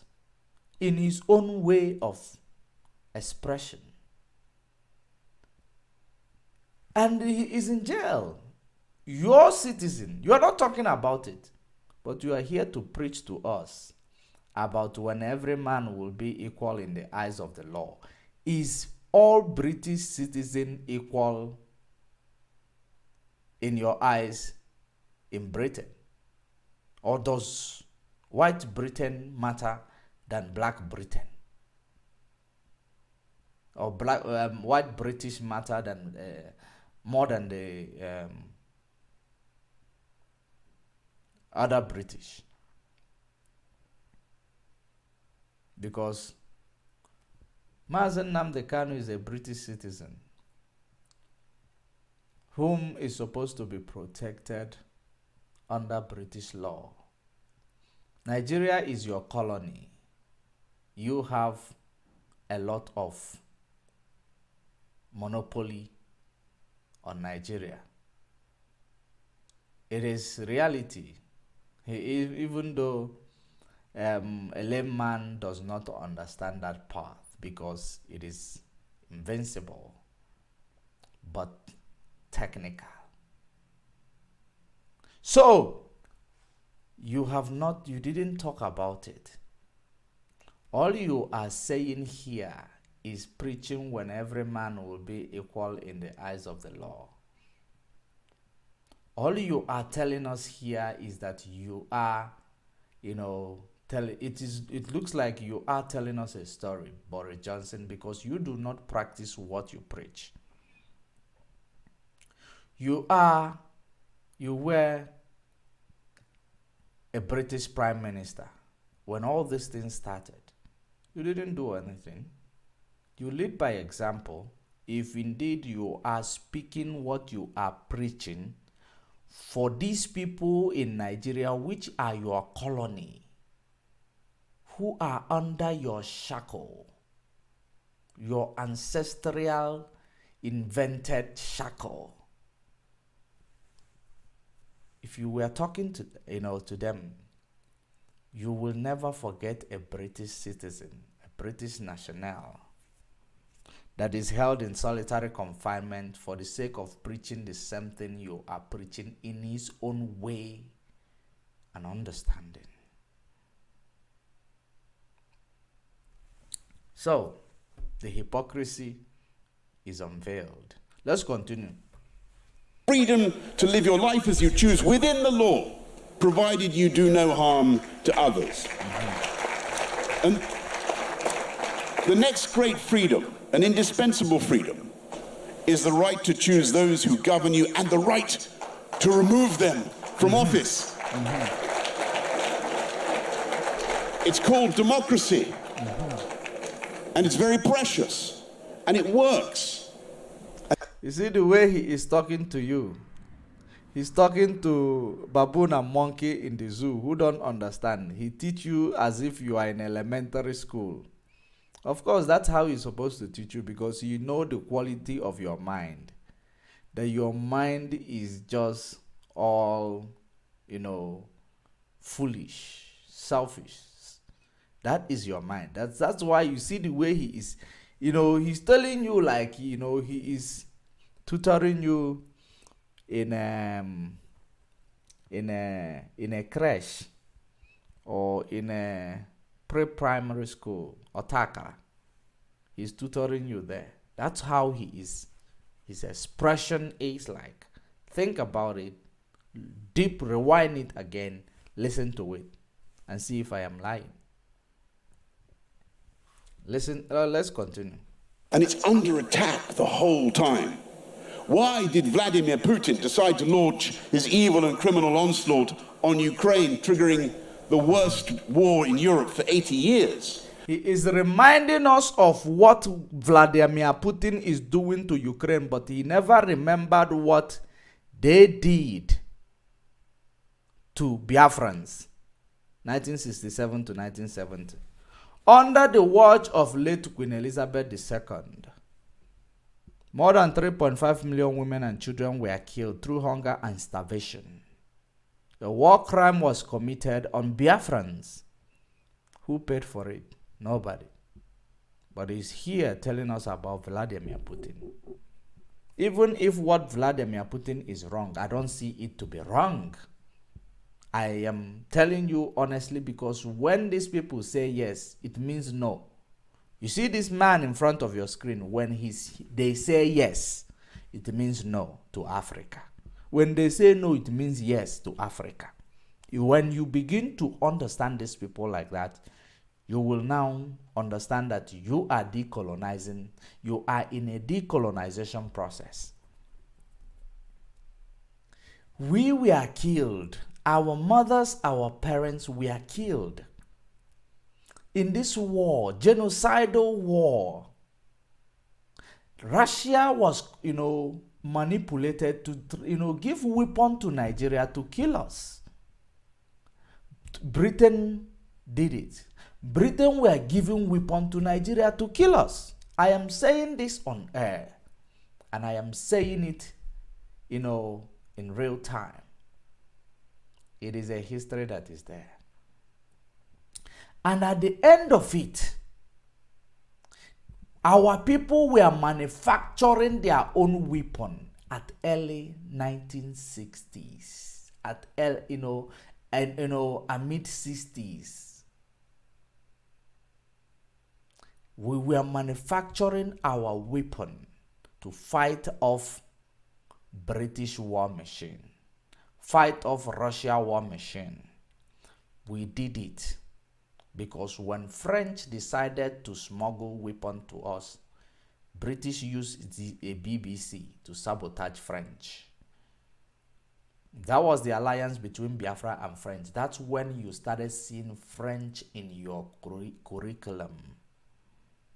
French speaking or French teaching in your curriculum. That's why you are able to know what is bonjour, comment ça va bien, comment tu t'appelles, je m'appelle this person, je m'appelle. We were opportune to such history. Even we experienced it while we were at school. So, in that regard, these people, under their watch, they killed our parents like nobody. More than 3.5 million. If not 5 million, women and children was killed because we refused to give up. We were building weapons to actually fight off this armament coming from the Western world. I believe that Russia will be regretting it. We will remind Russia of this, what they do to us one day when we join BRICS.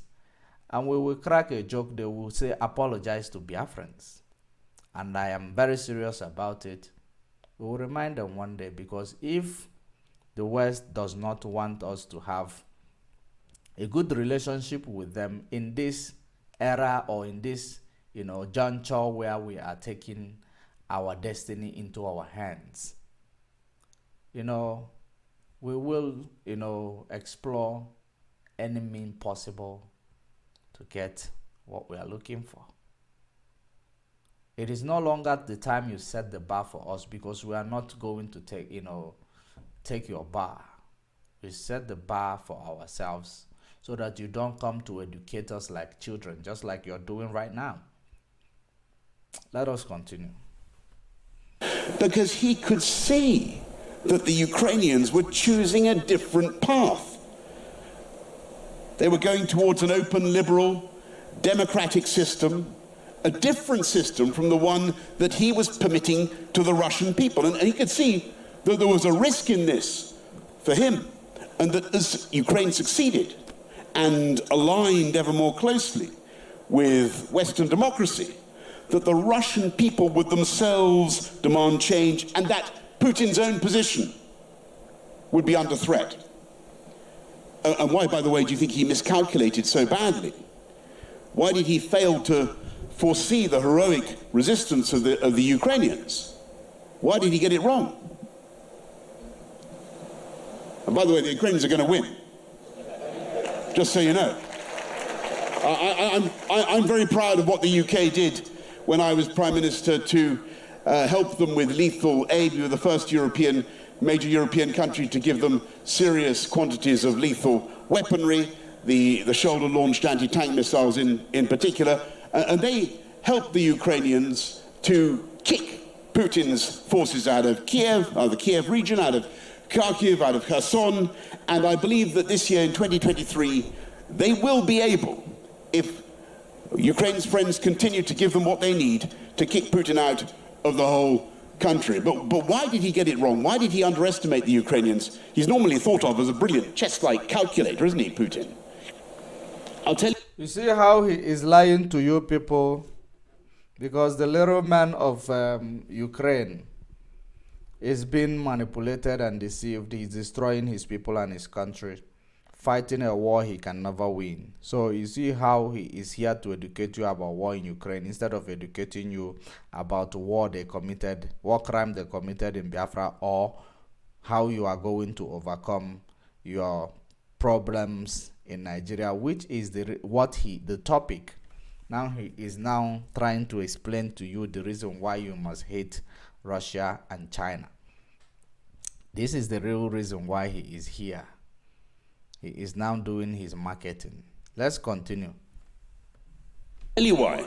I mean, but he's made a terrible mistake. He's incapacitated about a 25% of Russian military forces. He's running seriously low on ammunition. Lies. I'll tell you why he got it wrong. It's precisely because he isn't democratic.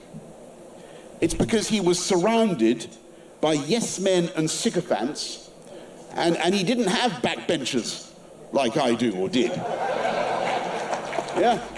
He didn't have anybody giving him contrary advice. He just everybody saying, yes, yes, Vladimir. Go right ahead, Vladimir. Of course he got it wrong. And he had no democratic checks and balances. And that's why, in the words of Winston Churchill, democracy is the worst system in the world except for all the others. And let me give you another proof of the value of the democratic system that we both operate in Nigeria, in the UK.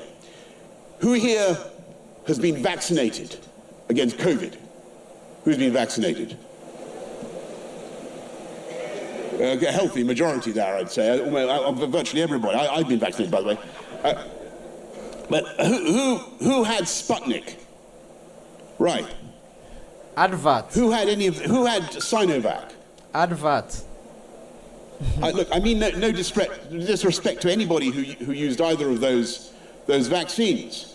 But the vaccines that actually worked, that were effective, were made, as it happens, in the liberal free market democracies.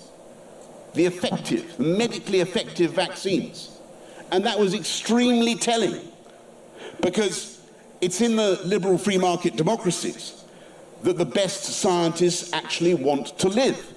And you're more likely to produce a genuine scientific breakthrough if you're interested in what shareholders are going to say than if you're worried about what the Politburo is going to say. And that's the third crucial condition for releasing human potential. You need a society that is open. And I can tell you, in London, about 40% of the population is born abroad, including me, by the way. I was born in New York. Very expensive decision it turned out to be. Under the American tax system. I had to give it up.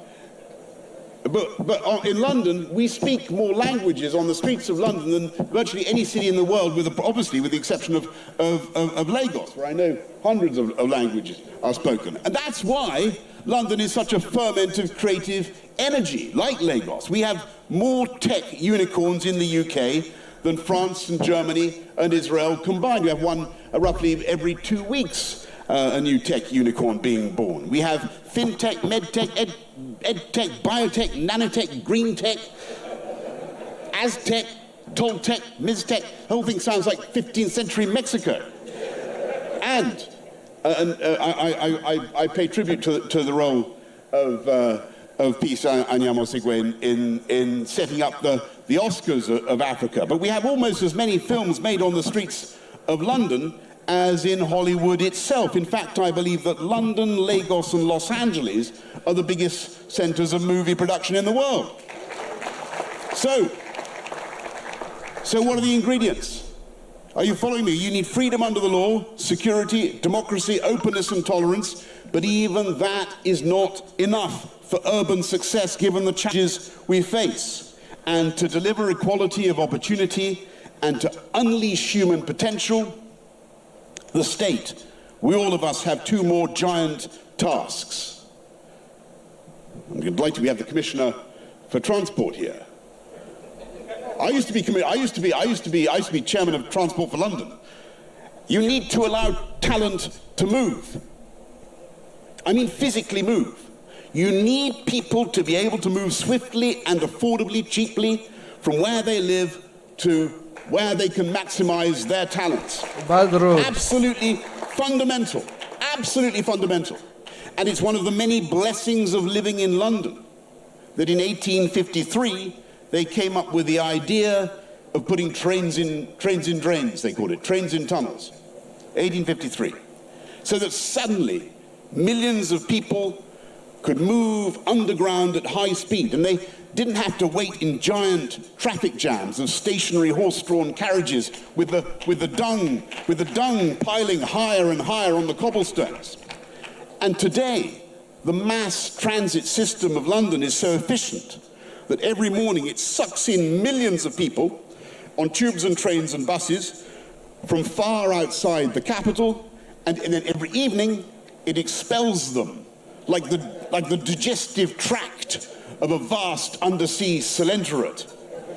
And it does it so fast and so efficiently that they get home in time for their children's bath time or for an evening gin and tonic.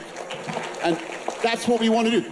So, Deputy Governor, Commissioner for Transport, I've spent enough time in Lagos. It's wonderful to be here. But I spent enough time in Lagos to know that you have the occasional traffic jam.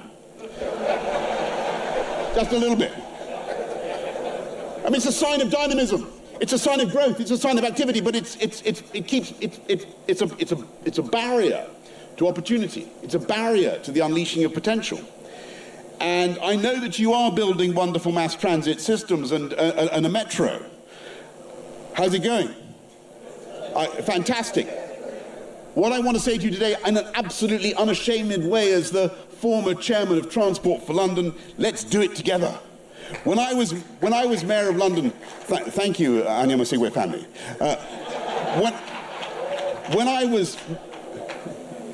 When I was mayor of London, I increased the capacity on the tube by about 30%, and I built Crossrail, the Elizabeth line, the biggest engineering project in Europe. So I know you're doing the first leg, but let's do the rest of it together. Don't do it with the Spanish, don't do it with the French, don't do it with the Chinese. Do it with Transport for London. And I read. If Facebook kick you out, bring yourself back up. If they kick you out, bring yourself back up. They're playing this game all the time. So I can see the way they are manipulating the number, but we will see about it. So did you hear it? The advert. The advert. Don't go to call China to do anything for you. Call Britain to do it. You know? Call Britain. So that they will take from their symbiotic, their parasitism. And then they will also now, benefit from the leftover. It is all about them. They want to benefit from the leftover as well. So, let's continue. I read that you're interested in cable cars. Because it's such an amazingly beautiful place. You've got so much water to cross. I'm proud to say that I built. He is trying to introduce cable car system to them, as if one Biafran will not be able to introduce such system and hire the people who will do it for you. Cable car is it is something I have had in mind that I will introduce in Biafra land when Biafra comes. That's actually where I am going to leave this, because he is talking about it, because he actually maybe you want to introduce it, and the contract will be awarded to a British company. That is the advert he is doing here. But cable car, just like you see people building carnival, something like carnival city in Imo State. It is some, you can find a place to build a cable car, using it to go to the mountain, using it to cross rivers, see the dams, see things. It is something like that, which our people, as long as our people have started building this carnival city, you will find more of that to come. But that cable car or cable car system, I had it in mind. I had it in mind because I use it, I go for it. I take my children to have fun in it. I had it in mind that it is something that we need to have. It helps to free our mind and from all this stress and all that, all this fun. It is something that is very, very, obtainable in Biafra land, but not in one Nigeria. Let's continue. Let me leave it here. This is where I'm going to leave it. If you want to assess some, assess it more. If you love what you are hearing, you go and assess it. But I believe that I have educated you based on what he is saying, and the mind. The mind behind what he is saying, the plan and what he planned to achieve. That's actually what I injected in you, so that when you are watching it back, you will now understand and you pick up what I just told you here. Because before, when you were watching it, you will believe that he is talking and speaking for you, or he mean well for you. Of course, if it does not benefit their initiative, it will never, be carried out. It will never, happen. So they will never pay attention to it. So they want everything they do to benefit them, more, even if it doesn't benefit you. Symbiotic relationship.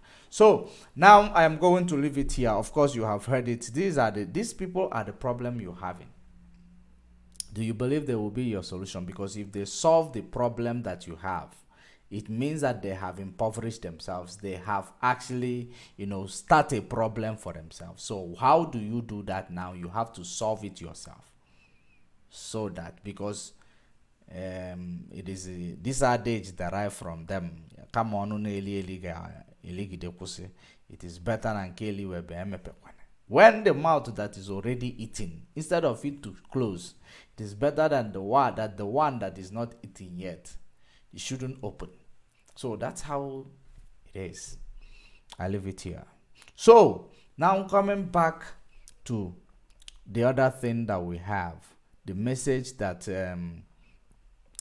our sister sent to Joe Biden. That's where I am going to leave it. Tomorrow, I think if I have time tomorrow, I will talk about this dirty audio tape. So coming back to the letter our sister wrote to Joe Biden.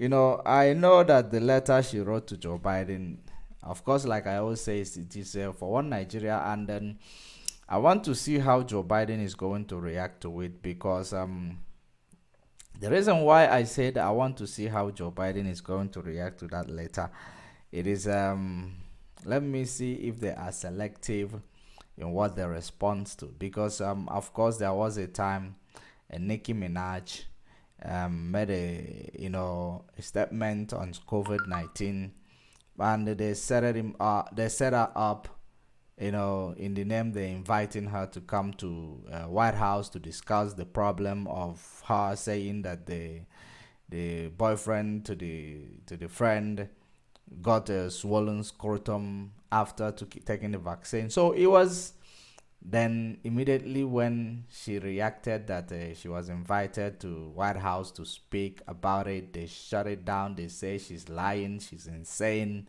they just, which nullified everything that she was talking about, but they actually responded to it.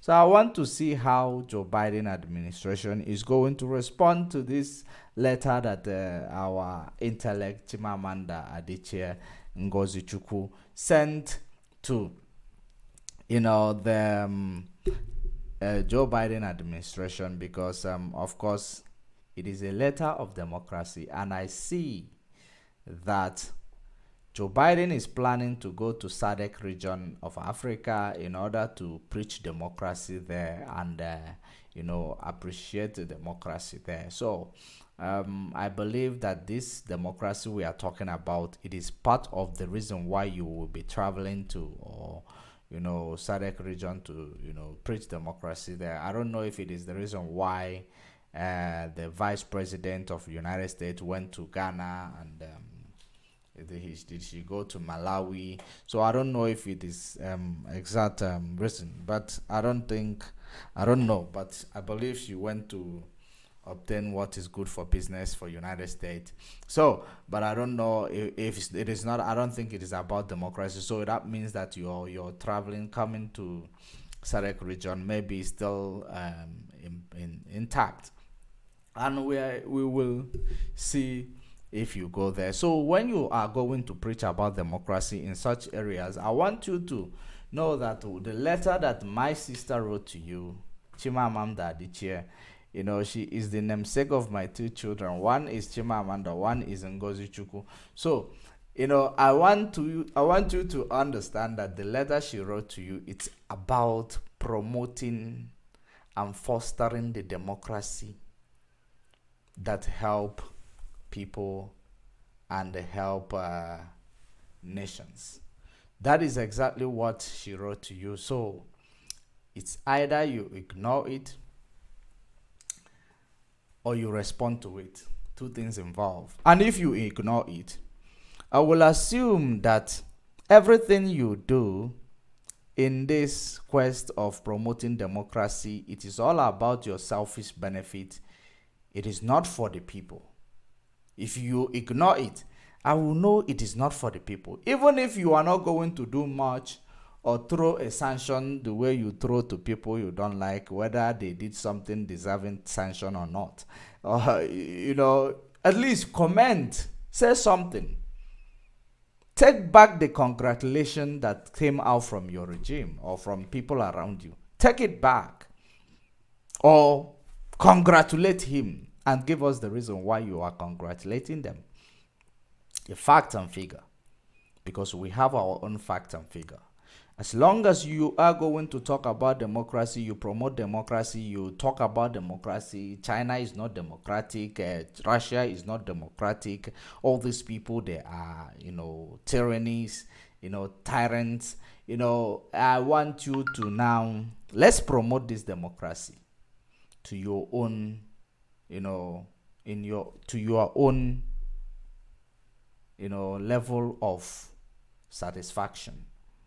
Let's promote the democracy, because the reason why we refuse to boycott election in Nigeria over the years is because we are not anti-democratic movement. That is the reason why. And then now, I want us to promote this democracy together. Who is anti-democratic right now? If you keep quiet, it means that you are hypocrite. You practice, you preach what you don't practice. Or because everything that you are going to, talk about in any place you go to promote democracy, just like IUS, Institute of IP, Institute of Peace, Institute of Peace, or United States Institute of Peace, which interviewed Buhari the other time, talking about what is your, how do you promote and make sure that you have a sustainable democracy and build a resilient against democratic boycott or invasion. So he started saying his own story. I believe that the USA is very, very much interested in democracy, and especially in such developing nations like Africa countries. So she wrote a message that you cherish, of a topic that you cherish to promote across the world and Africa. So we are waiting for your reply from my sister Chimamanda Adichie. We are waiting for your reply, and then your reply will tell us or your silence will tell us how we are going to actually, bring it back to you. That's how it is. So, and secondly, I believe that you are a great president of America looking for something that is going to benefit America. But we need to make sure that you practice what you preach to us. Practice what you preach to us, because it is very important. A leader lead by example. Respond to the message, because if you ignore it, I believe that the situation in Nigeria is beneficial to you. The situation in Nigeria is beneficial to you, and it is beneficial to the West. If you ignore it and refuse to talk about what is going on, I will assume that every teaching or everything you people are telling us about Russia and China is a lie. We will turn to them. We will turn to them because I will assume that what I just said about Boris Johnson, that it is about when they tell you to say no, you must say yes. So I will just apply that command, because it is something that is going to be beneficial to us. If but I don't want to actually speculate on the response that you haven't given yet. So I will wait for your response to to my sister's letter to you, with regards to promoting and making sure that you have a democracy which enable people to have the right to live, have the right to survive, have the right to protest, have the right to vote, have the right to remove the voted one. So we are waiting. So back to my sister Chimamanda. Eventually, if eventually that your letter is not responded, because your letter is actually, it is Mr. Joe Biden is already seen your letter. If not this, the secretary have seen the letter, and it is just, let's see how busy they are to discuss the problem we have. But they said, they want a better relationship with Africa. Let's see how serious they are, or if they are serious, or are they trying to drawing up another strategy to manipulate us the more and get us into more captivities. Of course, there is now competition, and that competition is what we're looking at to see where it is going to go. But I can assure you categorically that if the West does not talk about what is going on, the killing of my people in Nigeria, I believe that the time will come where we will look for other alternatives. I have already started admiring BRICS nations. I've already started admiring them. Believe you me, it is my own problem. I have already started admiring them, and I will make sure, that if our problem is not solved, by the people who caused this problem to us, and we will have a good relationship, not a symbiotic one. We'll have a good relationship where everyone will benefit from each other. We will look for that relationship somewhere else, and we will find it. And it is not actually, we will find it. If we look elsewhere, we will find it.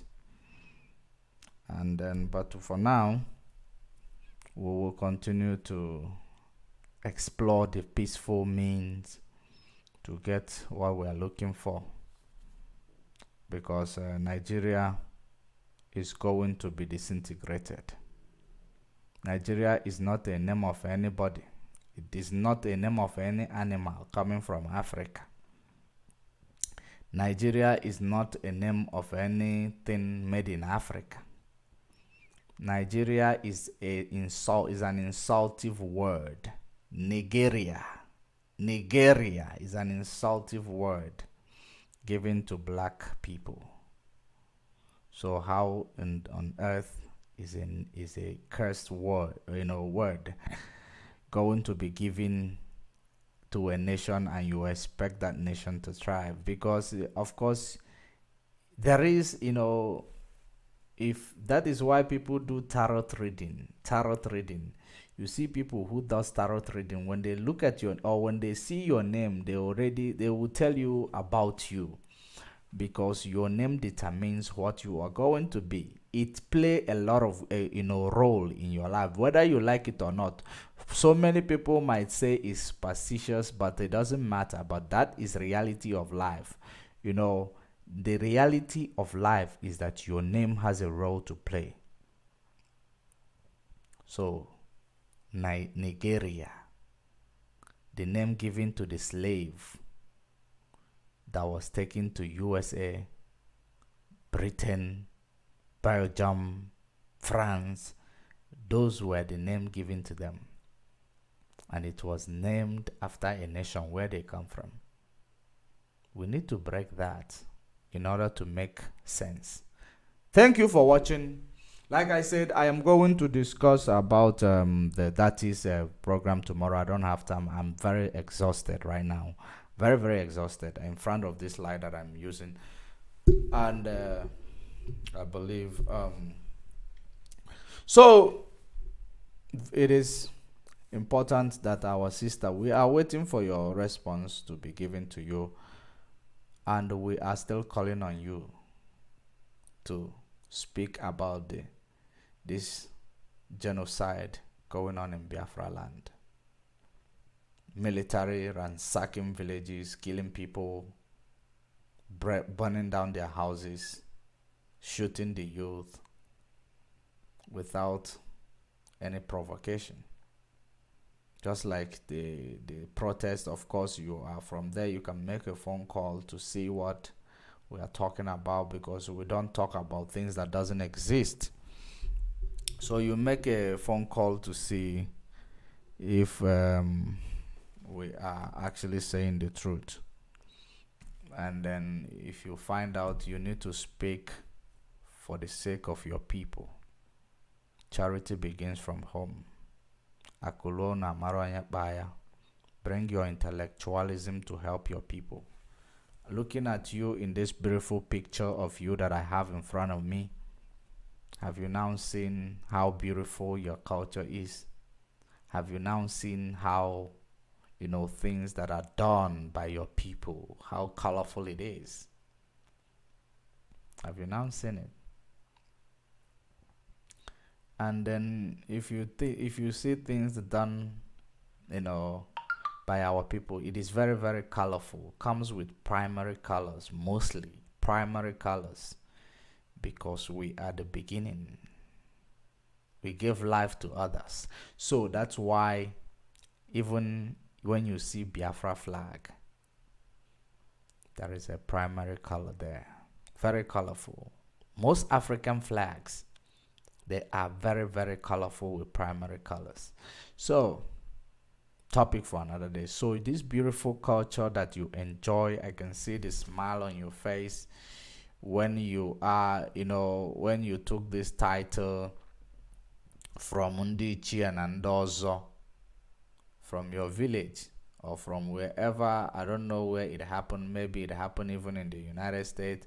Let me try to zoom it for people to see what I'm talking about. Maybe it happened in the United States. I don't know where it happened, but wherever it happened, this is our beautiful culture that we need to nurture, support. Anything that will bring us back to it, so that we practice it, we make use of it without being prejudiced by anybody. So, it is time for you to use your beautiful voice, your intellectualism, your audience, to share our cry for the world to recognize that we are not lying, because Nigeria called us the miscreant. That's why maybe it is the reason why the world is not paying attention to us, because Nigeria bribed some of them tell them that we are miscreants. They must just say we are miscreants. That's why they don't pay attention to us. Why is it? A question very important I'm throwing to the world. Why is it that the mainstream media houses in the world, they are so scared to discuss Biafra?